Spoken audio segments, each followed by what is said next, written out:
Hello বন্ধুরা, আজকের ভিডিওটা হচ্ছে ছাদের ব্যান্ডিং এবং সিঙ্গেল জালি এবং ডবল জালির কাজ কি। এই যে ক্যাং তুলছি, ক্যাং দিয়ে যে ডবল জালি হয় তার কাজ কি এবং সিঙ্গেল জালির কাজ কি। যদি আপনার রুম ছোট্ট হয় তাহলে সিঙ্গেল জালি দিয়ে আপনি করতে পারেন, আর যদি রুম বড় হয় তাহলে আপনাকে ডবল জালি করতেই হবে।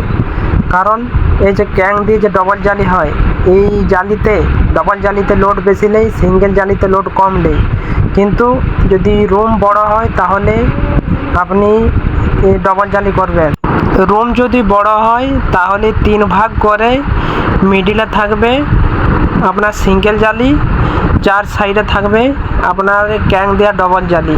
এই ক্যাং দেওয়া ডবল জালি হলে তাহলে লোড নেবে বেশি এবং মিডিলে সিঙ্গেল জালিকে আঁকড়ে ধরে রাখতে মজবুত করে। ভিডিও ভালো লাগলে পেজটিকে ফলো করে পাশে থাকবেন। ধন্যবাদ।